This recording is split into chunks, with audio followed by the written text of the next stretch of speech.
सबको ही सुना, सबने सुना है, बहुत सुंदर, बहुत सुंदर, बढ़िया खड़ी मत, बहुत सुंदर। हम सभी सौभाग्यशाली हैं, हम सभी लोग सौभाग्यशाली हैं जो भागवत जी की शरण में आए हैं।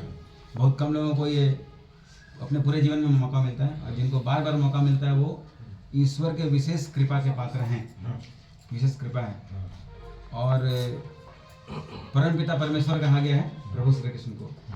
कथा में प्रवेश करने से पहले एक बार हम लोग जयकारा लगाएंगे, फिर कथा आगे बढ़ेंगे। प्रेम से बोले श्री वृंदावन बिहारी लाल की जय, श्री बालकृष्ण भगवान की जय, श्री रामचंद्र की जय, पवन सुत हनुमान की जय, श्रीमद् भागवत महापुराण की जय, श्री वेदव्यास जी महाराज की जय, उमापति महादेव की जय, नमः पार्वती पतये हर हर महादेव। हम लोग भगवान भोलेनाथ से कहेंगे कष्ट हर, रोग हर, दुख हर, दरिद्र हर, हर हर महादेव।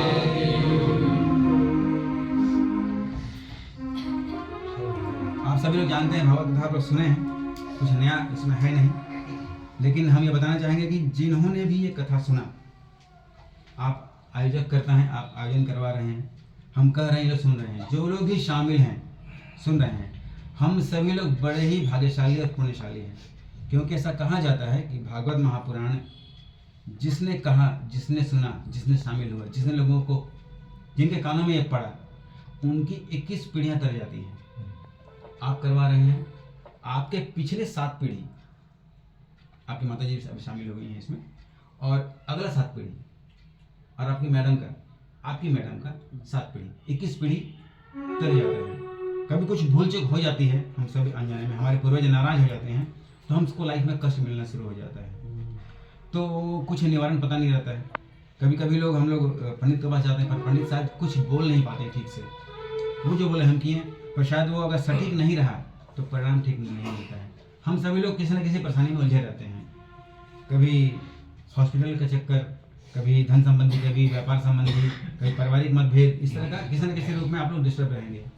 लेकिन भागवत जी के शरण में आएंगे तो जो भी गलती हुई होगी जाने में अनजाने में, उससे लोग भगवान कृपा करते हैं, क्योंकि परम पिता परमेश्वर हैं। जैसा आपने अभी बताया था कि पिता रहे या न रहे आशीर्वाद मिलते रहते हैं, पिता माता दोनों के साथ हैं, हमसे जो भी बड़े हैं उन सबका आशीर्वाद बराबर बने रहता है।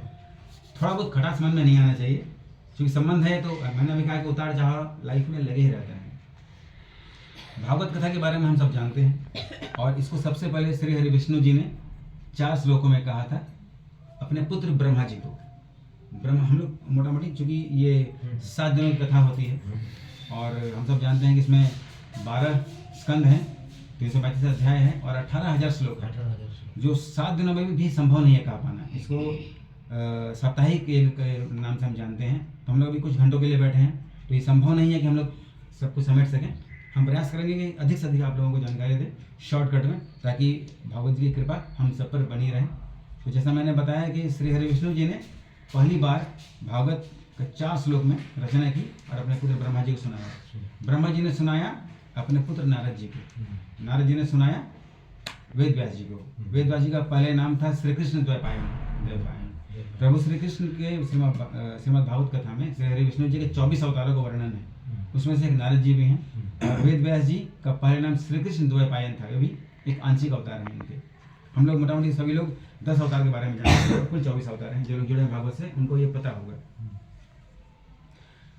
वेदव्यास जी के पास का, वेदव्यास जी ने इसकी रचना की। क्यों रचना की? क्योंकि वेदव्यास जी ने 17 पुराणों की रचना की थी, लेकिन उनके मन को शांति नहीं मिल रही थी, बड़ी बेचैन थे, समाज कल्याण की रही। क्योंकि देखिए, सतयुग, द्वापर, त्रेता, कलयुग, ये कंटिन्यू चलते ही रहता है, और जब जब कलयुग का प्रभाव आता है सभी प्राणी बेचैन, परेशान, अलग अलग प्रकार से रहते हैं। इनका उद्धार के लिए कुछ समझ में नहीं आता है, जो रास्ता जो बताया हम चल पड़ते हैं उसमें, और कुछ सही कुछ गलत, जीवन चलता ही रहता है। तो बड़ी दुखी थे बेचारे वेदव्यास जी। सोचे कि हम 17 पुराणों की रचना किए हैं समाज कल्याण के लिए, फिर भी मेरा मन में संतोष नहीं है, दुखी है, ऐसा क्या हम करें, कुछ रास्ता बताइए। उसी समय नारद जी पहुंचे उनके पास कि आप क्यों परेशान हैं। बोले कि मैंने कहा 17 पुराण की रचना की है समाज कल्याण के लिए, इसके बाद भी मेरा मन को शांति नहीं मिल रहा, बड़ा मन बेचैन है। तो उन्होंने कहा कि हम प्रभु श्री विष्णु जी की प्रेरणा से आपके पास आए हैं, और आपने 17 पुराण की रचना की, बड़ी अच्छी बात है, लेकिन किसी में भी श्री कृष्ण के संपूर्ण लीलाओं का वर्णन नहीं किया है। आप एक और रचना कीजिए, उसमें 17 पुराण का सार निचोड़ उसमें रखिए 18 पुराण में, और उसमें प्रभु श्री कृष्ण की लीलाओं का पूर्ण वर्णन कीजिए। बचपन से ये आपका 18वां ग्रंथ हो जाएगा, और वो श्रीमद् भागवत महापुराण के नाम से जाना जाएगा। उसमें श्रीहरि स्वयं वास करेंगे, जैसे किसी भी अध्याय का हम पाठ करें। अब सोचिए, इसमें 17 पुराण और प्रभु श्री कृष्ण का वर्णन, इतना एक संग्रह है। इसमें हम अपने पूरे जीवन में किसी भी एक पुराण को पढ़ नहीं सकते हैं, क्योंकि हम लोग उलझे हैं अपने दैनिक जीवन में। टाइम किसके पास मिलता है? अभी चूंकि माहौल बना है देश में, तो लोग धर्म की ओर आकर्षित हो रहे हैं। इससे पहले लोग, मेरे घर में भी बूढ़े होंगे तब भगवान को भजेंगे। अब इनकी उम्र देखिए, ठीक है, अब ये बूढ़े हुए नहीं हैं, पर ईश्वर की प्रेरणा इनके ऊपर है। अभी तो बहुत सारे लोग नए युवक लोग इसमें जुड़ रहे हैं। इसका भी दीक्षा हो गया, बहुत सुंदर, बहुत सुंदर। ये सब इसका भी माता पिता का प्रभाव है। माता पिता आपके मन में यह है क्योंकि आपकी माता जी ने ऐसा किया होगा, तो बहुत सारे परिवार में ऐसा है। ये बहुत अच्छी बात है, हम लोग भगवान से जुड़े। हिंदू के अलावे जितने भी धर्म हैं, सब में लोग जो नौकरी पाने के लिए और रोजगार करने के लिए पढ़ते हैं, साथ में धार्मिक शिक्षा भी पढ़ते हैं। मुस्लिम हर शुक्रवार को जाएंगे, बाल बच्चे सब जो लेडीज हैं घर में रहती हैं, और क्रिश्चियन हर संडे को जाएंगे। पर हम लोग मंदिर जाने में शर्माते हैं, कुर्ता पजामा पहनने में शर्माते हैं, धोती तिलक चुड़िया रखने शर्माते हैं। अरे क्या हो गया तुमको? लोग आश्चर्य करते हैं कि बीमार तो नहीं है। ऐसा होना नहीं चाहिए। ऐसा क्या होता है? क्योंकि लोग मजाक उड़ाएंगे, लोग डर से ऐसा नहीं करते। जब सब ऐसे ही करने लगेंगे, हम धर्म को अपनाने लगेंगे, तो आपसी एकता बढ़ेगी, अंदरूनी और बाहरी लोग, हम लोग अधिक परसेंट में हैं, फिर भी हम लोग कहीं ना कहीं डर रहे हैं। बहुत सारे कारण है इसके लिए, हम लोग उधर नहीं जाएंगे। हम लोग जो भगवान ने रचना की, और भगवान ने कहा कि खुद अपने मित्र उद्धव जी से कहा था कि भागवत की रचना हुई है, मैं इसमें खुद वास करूंगा। लोग जहाँ भी जिक्र करेंगे, जहाँ भी पढ़ेंगे, सुनेंगे, कहेंगे, चर्चा करेंगे, उनका आशीर्वाद उनके रहेगा। जैसे आपने कहा कि इनडायरेक्ट रूप में रहेगा, वैसे आशीर्वाद बने रहता है। और इसमें बहुत सारी कथाएं हैं, छोटी बड़ी। हर कथा में कुछ ना कुछ हमको सीखने का मिलता है। और जैसा मैंने कहा कि हमारे 21 पीढ़ियाँ करेंगे। और भागवत की रचना एक धर्मपरायण है, धार्मिक लाभ हमको मिलेगा। और हम लोग धार्मिक लाभ के लिए जाते हैं प्रयाग में। क्यों जाते हैं प्रयाग में? कि गंगा यमुना सरस्वती तीनों का संगम है, एक साथ डुबकी लगाएंगे और हमारा कल्याण हो जाएगा। सेम श्रीमद् भागवत महापुराण में भी आप एक प्रयाग है, इसमें भी आप डुबकी लगाएंगे। कैसे? जब रचना हुई तो माता सरस्वती नदी के तट पर रचना हुई, गणेश जी की मदद से। गणेश जी लिखे और वेदव्यास जी ने कहा।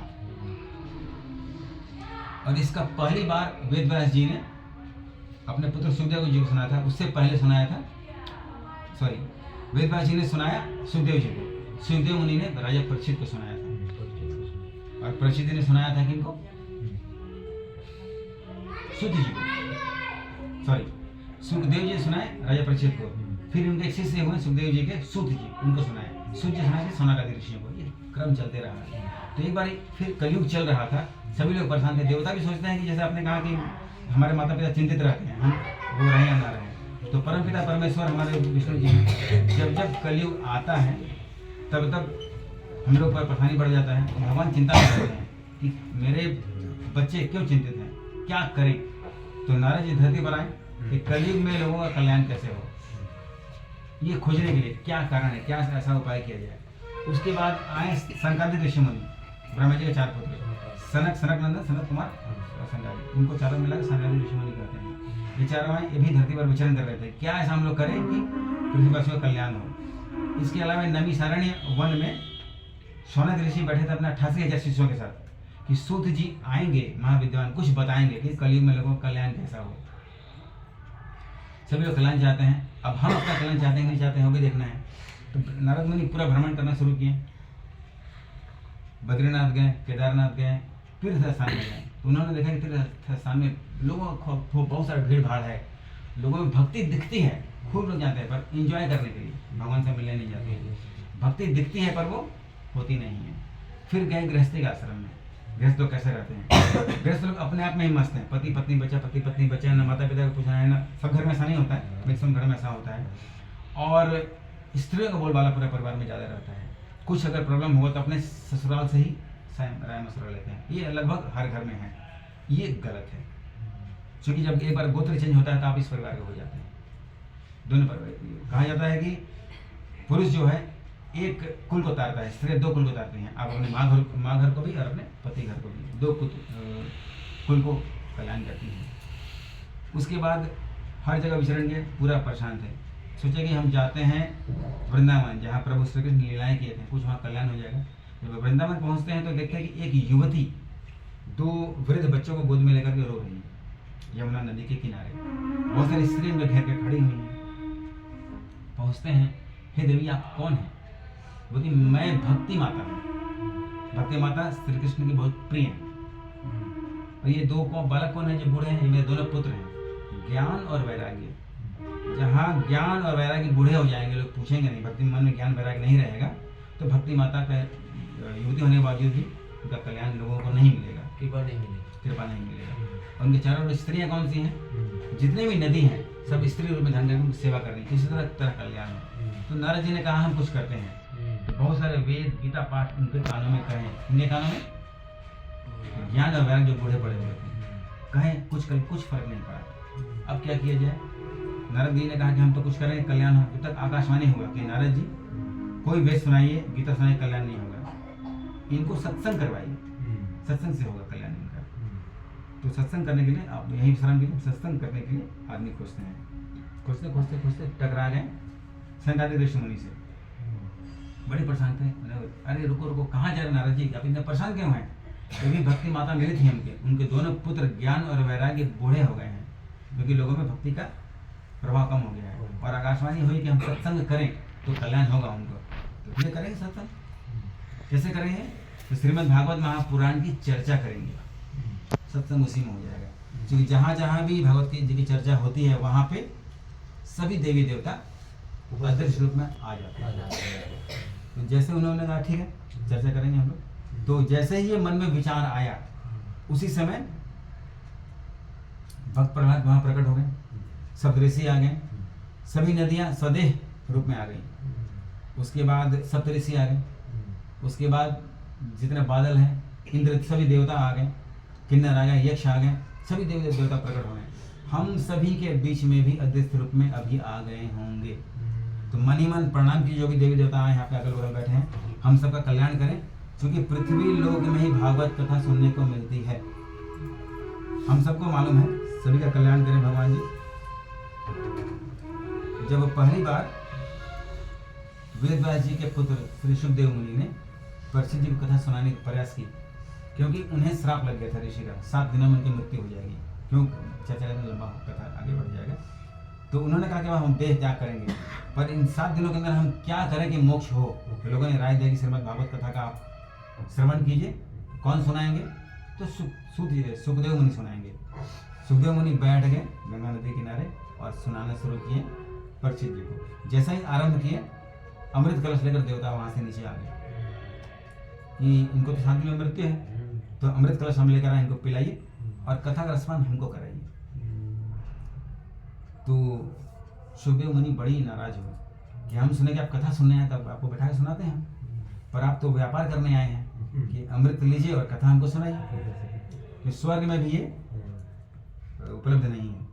तो उन्होंने आप वापस लौट जाइए। परीक्षित जी भी वापस कर दे कि हमको अमृत नहीं पीना है, भागवत कथा ही सुनेंगे, क्योंकि मृत्यु होना ही है। 7 दिनों के अंदर मृत्यु होगी। हम सबकी मृत्यु 7 दिनों में होगी। संसार में जितने भी लोग हैं, सोमवार, मंगलवार, बुधवार, शुक्रवार, शनिवार, रविवार, 7 दिन के अंदर किसी न दिन मृत्यु होगी। और मृत्यु एक अटल सत्य है।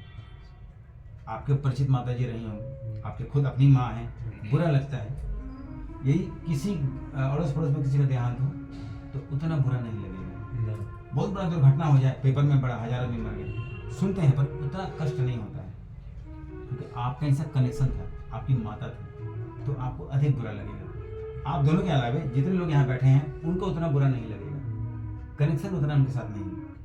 ये सच्चाई हम सब जानते हैं इस बात को। ठीक है, अब ये तो अटल सत्य है कि अगर हम धरती पर जन्म लिए हैं तो एक निश्चित समय के लिए हम सभी लोग, और सबकी आयु निश्चित है, कितना निश्चित है वो भगवान जानते हैं। हमको किसी को नहीं पता है। तो आए हैं सो जाएंगे राजा रंक फकीर, आए हैं सो जाएंगे राजा रंक फकीर, एक सिंहासन चढ़ी चले एक बंधे जंजीर। जंजीर में बंधे वे लोग जाएंगे जो लोग गलत काम करते रहते हैं, उन्हें ले जाएंगे यमदूत। जो सिंहासन पर कौन बैठेंगे? जो अच्छे काम करेंगे। अच्छे काम और बुरे काम क्या होता है ये हम तय नहीं करेंगे, भगवान तय करेंगे, उनका काम। हमारा काम है कर्म करते रहिए, फल वही देंगे। तो कथा आरंभ होती है, उसके बाद बोलते हैं इससे क्या लाभ है।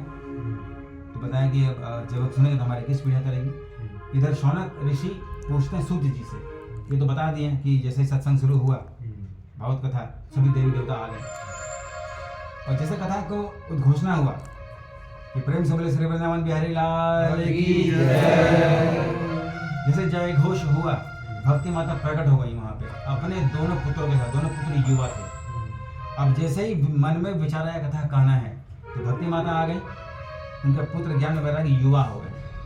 जब हमारे मन में ज्ञान होगा भगवान के प्रति और मन में वैराग्य होगा, क्योंकि देखिए अगर मान लीजिए कि माता जी के शरीर से आप बच्चे थे, आप बड़े हो गए, आपकी शादी ब्याह हो गई, इनके शरीर से जिम्मेवारी खत्म। हम बड़े हो गए, मेरे बच्चे बड़े हो गए, शादी ब्याह कर दिए, नौकरी पर लग गया, शादी ब्याह हो गया, हमारी जिम्मेवारी खत्म। अब इस शरीर से और मेरा कोई रोल नहीं है अपने परिवार के लिए।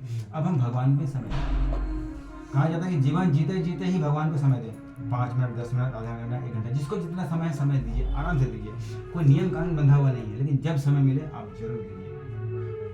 तो पहले के लोग परिवार की जिम्मेवारी पूरा होने के बाद वन में चले जाते हैं कि भजन कीर्तन करेंगे, तीर्थ में रहेंगे, वहीं रहे भले वहीं से चले भगवान के प्यारा रहेंगे। लोग बुरा नहीं मानते थे। अब जंगल नहीं है, अब ऐसा माहौल भी नहीं है। तो कहा जाता है परिवार में रहता रहे तो परिवार से कट जाएगी। जैसे कि आपके पीछे जो बैठे हैं, आपके बच्चे बड़े हो गए, सब जिम्मेवारी सौंप दी है। अब ये डर आता है गार्जियन को कि मेरे बाद अरे यदि हम नहीं रहेंगे तो मेरा बच्चा मेरा घर संभाल नहीं पाएगा, अपना जीवन जी नहीं पाएगा। हमारा 13 साल पहले जिम्मेवारी खत्म हो गया। बड़ी सुंदर। 13 साल से हम फ्री है। तो चाबी दे दी है? चाबी नहीं दिया है, लेकिन हम फ्री है। हम सत्संग अभी फ्री नहीं हुए हैं। आपकी मैडम कहाँ? मैडम है, हमारा बेटी है, ये भी बेटी ये और एक बेटी ये है। आपकी पत्नी कौन है बताइए? खड़ी हो जाइए। नहीं खड़ी मत, बैठिए। नहीं बैठिए। आपकी बहू कौन है? आपकी बहू बेटी है। तो जब चाबी दे दीजिएगा ना तब आप फ्री होंगे। अगर पकड़ के बैठे हैं, चाबी नहीं दी है। चाबी नहीं दी है मतलब अभी आप माया से बंधे हैं, छूटे नहीं हैं। चाबी दे देंगे बेफिक्र भजन में लग जाइए, तो वो होता है। चाबी लेने वाला कोई है नहीं, कौन लेगा? बेटी को दीजिए, ऐसा मत बोलिए, फिर यही तो गलत हो गया। बेटा बेटी में फर्क मानते हैं। नहीं फर्क नहीं होता है। चाबी लेने वाला कोई नहीं, मतलब बेटा नहीं है, बहू को देते हैं, आप बेटी को दीजिए। बेटी भी आपकी कान से, ठीक है? ठीक है, हम लोग वृंदावन वासी हो जाएंगे। परिवार में वही तो, परिवार में रहते हुए चाबी सौंपिए कि मेरे बच्चे तुम घर संभालो। अपने जीते जी जो लेन देन करना कर दीजिए, बाद में लड़ाइयाँ घर नहीं हो कि मेरे को ये मकान चाहिए, मेरे को ये मकान चाहिए, मेरे को कार चाहिए, मेरे आपस में लड़ जाएंगे सब। तो फिर वो नहीं रहने के बाद भी वो गाली सुनने को मिलता है। तो जीते जी अपने परिवार में राजी खुशी, इस बात कोई बुरा नहीं मानेगा। तो सोनक जी पूछते हैं कि जैसे जयकारा लगता है तो भक्ति माता आती हैं, ज्ञान वैराग आ जाते हैं। भक्ति माता पूछती हैं नारद जी हम कहाँ बैठे? तो नारद मुनि बोलते जगह तो यहाँ नहीं, जितने भक्त जन बैठे सबके मन में बैठ जाएगी। तो आप सबके मन में भक्ति माता वास करें, ऐसा हम ऐसी कामना करेंगे। आप भी मनाइए, भक्ति माता का प्रवेश हो और ज्ञान वैराग्य का आपके अंदर में समावेश हो। और हम सब लोग भगवान का वंदना करके कथा को आरंभ करेंगे। इस पूरे कथा को कह पाना संभव नहीं है। शादी में कथा होती, शादी में संभव नहीं होता। हम लोग कहते हैं कि भागवत में ऐसा एक कथा है, गोकर्ण की कथा, सबका निचोड़ है, वो आप सुनिए, सबका सारा को समझ में आ जाएगा। तो गोकर्ण की कथा हम लोग आरंभ करेंगे। एक पंडित जी थे, तुंगभद्रा नदी के किनारे एक गांव था, एक पंडित जी थे, नाम था आत्मदेव। पंडित जी बड़े ही सीधे साधे सज्जन और प्रकांड विद्वान थे और वो बहुत जानकार थे और उनका चर्चा पूरे एरिया में था। बहुत सारी संपत्ति अर्जित कर लिए थे। और उनके एक पत्नी थी, धुंधली नाम था उनका। जो पंडित जी के बेचारे बिल्कुल विपरीत थी, खूब लड़ने झगड़ने वाली, घर का काम नहीं करने वाली और पड़ोस के साथ गप्पे लड़ाने वाली, एक दूसरे को भिड़ाने वाली। घर का काम जहाँ कहें तो पूरे बदन में दर्द शुरू हो जाता है। घर का काम नहीं करना है, खाने में बढ़िया से मिले, बढ़िया से लेटे रहें, गप करते रहें और जीवन ऐसे बीतता था। पंडित जी कुछ बोलते नहीं थे, अपना भजन में मगन रहते थे, आप खुश हम खुश। लेकिन दुख इस बात का था कि एक भी संतान नहीं था उनका। किसी ने जो उपाय बताया कि आप मंदिर चल जाइए, मंगलवार को शनिवार को वहाँ चल जाइए, जो जो उपाय बताया पंडित जी उपाय करते रहे पर संतान नहीं हुआ। बेचारे बड़े दुखी थे। किसी ने कहा आप एक गाय लेकर आइए, गौ सेवा कीजिए, आपका कल्याण होगा। उन्होंने गाय लेकर आए, गाय सेवा की, गाय भी कोई संतान नहीं हुआ। पंडित जी सोचे कि हम इतना धन अर्जित किए, इतना कमाए हैं, जैसा अभी आपने कहा कि चाबी देने वाला कोई नहीं, वो भी चाबी देने वाला खोज रहे थे, वैसे वाली चाबी हम दें। बड़ी प्रयास किए, सारा उपाय कर लिए जिसने जो बताया, पर कोई संतान हुआ नहीं। सोचे कि ऐसा जीने से बेहतर है कि जो पत्नी उनको वैल्यू देती नहीं थी, पत्नी अपने दुनिया में मगन, सोचे जाके प्राण त्याग देंगे। संतान नहीं है तो जब हम बूढ़े हो जाएंगे तो कौन देखभाल करेगा, कोई आदमी चाहिए। या जब हम बीमार पड़ेंगे या जब हम नहीं रहेंगे तो मेरा मुखाग्नि कौन देगा। तब हम जब बच्चा मुखाग्नि देगा तब हम तरेंगे, लोगों को ऐसे मानना है। अब बेटा नहीं तो दुख इस बात का है कि मुखाग्नि कौन देगा। अब संतान ही उनका नहीं था, जा के जंगल में जान देते, चले गए जंगल में कि अब कुछ भी आज जीना नहीं है, ऐसे जिंदगी से बेकार है। जब सब कुछ संपत्ति भरा पड़ा आपके पास है, हाथी घोड़ा बंगला गाड़ी नौकर चाकर रुपया सब कुछ है, पर संतान नहीं है। अब आदमी का जो लोग यहाँ बैठे हैं सबका एक दुख है, संतान। संतान नहीं है तो दुखी, और संतान है तो दुखी।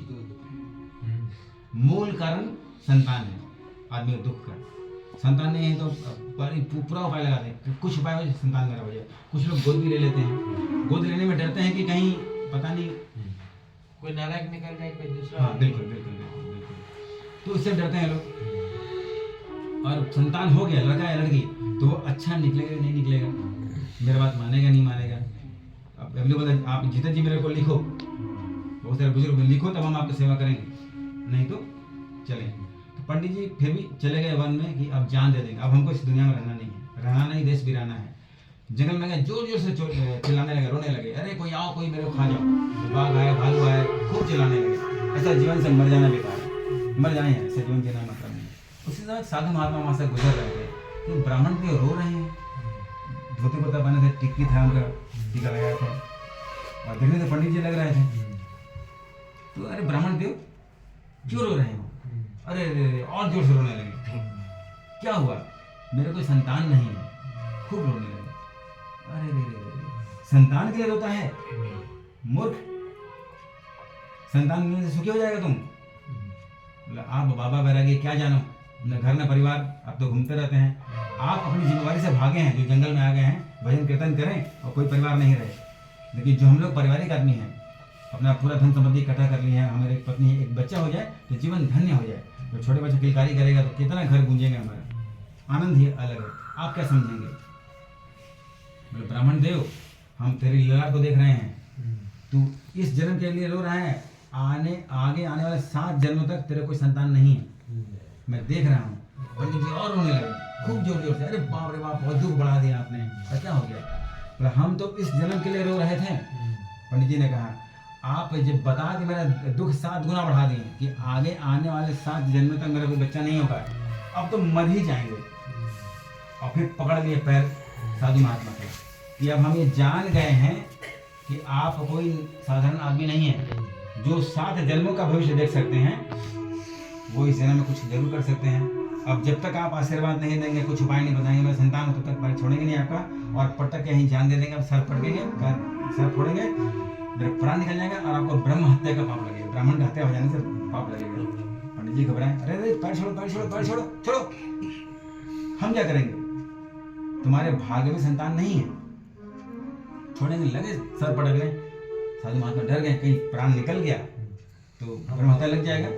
तो झोला से एक फल निकाले और दिए, और देने से पहले बोले देखो बच्चा, फल तो तुमको देंगे, उससे पहले एक बात जान लो कि भगवान आपको जिस स्थिति में रखे हैं उसमें खुश रहिए, दुख में सुख में, अमीरी में गरीबी में, क्योंकि जीवन जो यूं यूं चलते रहता है, जिंदगी भर वैसा नहीं रहेगा। बदलाव आएगा ही। एक बच्चा है या एक बच्ची है या नहीं है या अधिक बच्चा है या खूब बंगला है कम बंगला है, एक गाड़ी है 2 गाड़ी है, जैसे भगवान रखे हैं वैसे में खुश रहिए, संतोष कीजिए। कहते हैं जाही विधि राखे राम वो वाही विधि रखिए। एक हम लोग एक भजन के माध्यम से आपको बताएंगे। खुश रहिए और उसको संभाल के भी रखिए। भगवान को धन्यवाद दीजिए। हम सब गृहस्थ लोग हैं, गृहस्थ में रहते हुए भगवान का भजन चिंतन मनन करते रहना चाहिए। और भगवान चाहते हैं कि जिस हाल में हम आपको रखे हैं रहिए और भगवान का गुणगान कीजिए और भगवान को धन्यवाद दीजिए कि एक अनमोल जीवन भगवान ने हमें दिया है और मनुष्य जन्म में भगवान का भजन कीर्तन कर सकते हैं। भगवान कहते हैं सब काम करते करते जब समय मिले तो एक ही काम कहिए,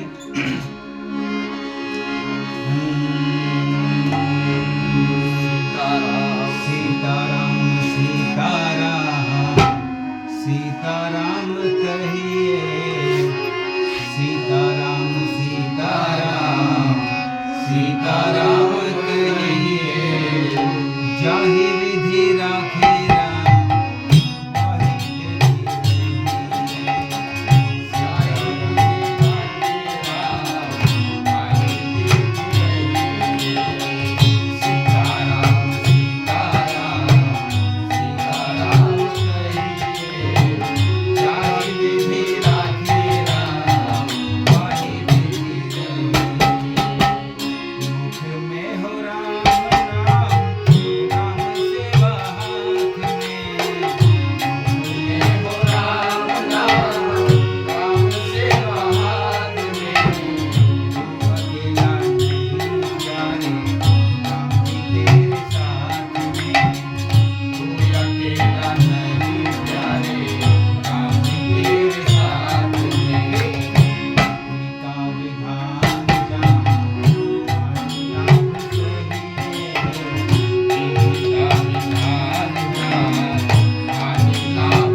विधाता के द्वारा बनाया गया विधि यानी कानून।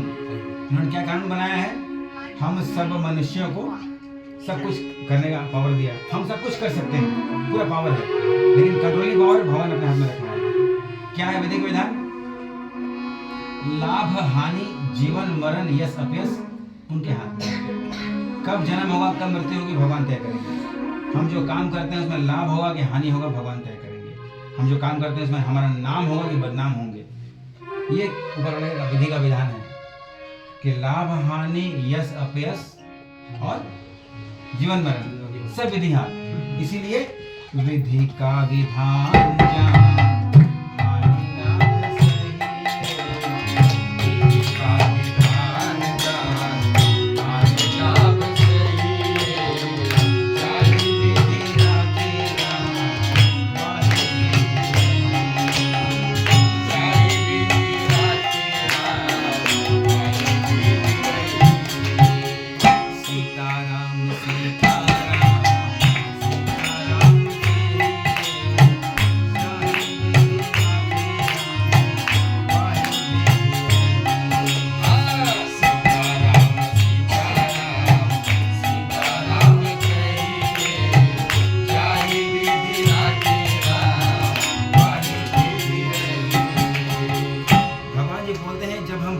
शरण में रहेंगे और अपने कर्तव्य करते रहेंगे तो भगवान वो सब देंगे जो हम चाहते हैं।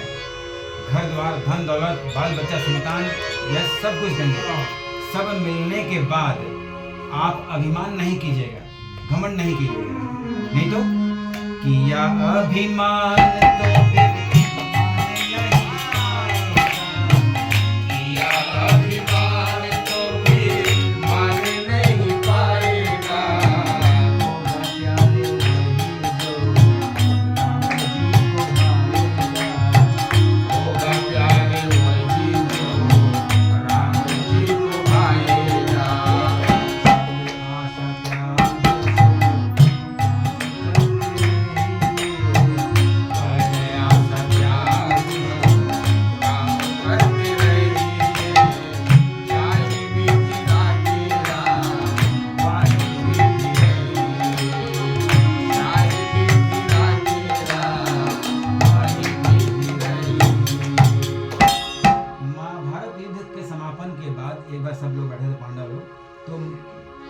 तो द्रौपदी नाराज होगी कन्हैया पर। आप हमारे मित्र बनते हैं, बंधु हैं, सखा हैं।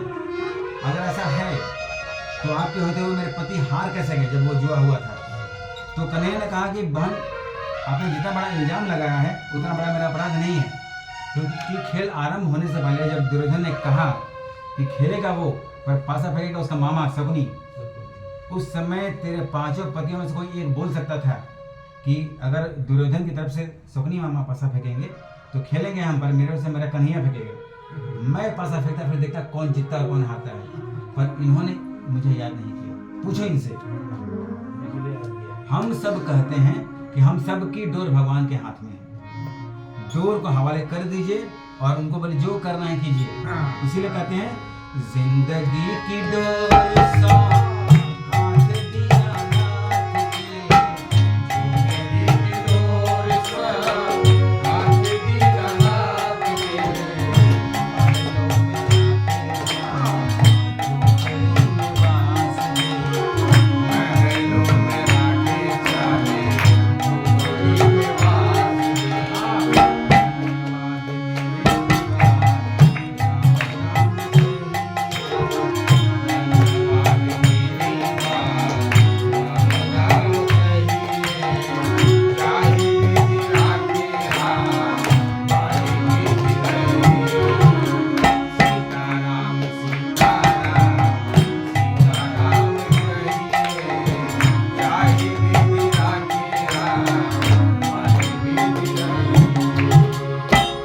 हमारा असली संबंध भगवान से होना चाहिए।